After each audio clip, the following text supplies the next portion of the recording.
It's May 3rd, 1905. The 251-foot freighter Hesper is sailing in a snowstorm, something that is quite rare considering it is like springtime. The ship is sailing in a nor'easter, with winds reaching 60 miles an hour. The Hesper was a relatively new vessel to the lakes at the time, as it was built in 1890. The ship was a triple-masted, wooden-hulled freighter measuring 250 feet in length, 41 feet in width, and 20 feet in depth.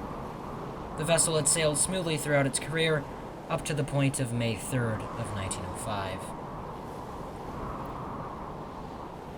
As the Hesper sailed through the storm, the winds pushed it further towards the shore of what's now Silver Bay. Eventually, the wind slammed the Hesper onto a reef. After some time, the vessel was hit with a huge wave dislodging it from the reef. There, at the mercy of the storm, the Hesper was hit repeatedly by the waves. The crew of 15 remained on the Hesper, hoping that they could keep the ship under control and bring it out safely. But eventually, it was evident that the vessel would sink. The crew headed for the lifeboats. Then, all of a sudden, the vessel broke apart and sank in 42 feet of water. As for the crew, they launched 2 lifeboats, and only moments after boarding, the Hesper broke apart. All 15 crew members survived.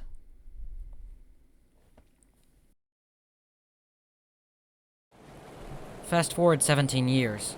It's May 3rd, 1922. The lumber hooker C.W. Jacob is towing 2 barges, the Harriet B and the Crate, in foggy conditions. The Harriet B had been built in 1895 as the Shenango No. 2. The ship measured 282 feet in length, 53 feet in width, and 19 feet in depth.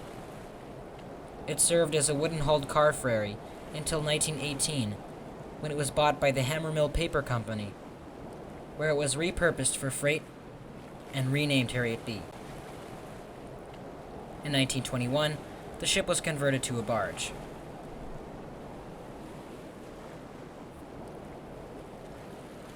The C.W. Jacob and the 2 barges had dropped anchor at 1 a.m. by 2 harbors, as it was too risky to try and maneuver into the port to load pulpwood. The vessels waited in the foggy night. All of a sudden, at 5 a.m., the freighter Quincy Shaw slammed into the Harriet B. 20 minutes later, the barge had sunk. As for the crew of the Harriet B, they all survived by finding refuge on the Quincy Shaw and the C.W. Jacob. Coincidentally, the Quincy Shaw was involved in a collision 3 years prior with the D.R. Hannah. The wreck of the Harriet B was discovered in 2005. The ship lies under 656 feet of water, 4 miles east of Two Harbors, Minnesota.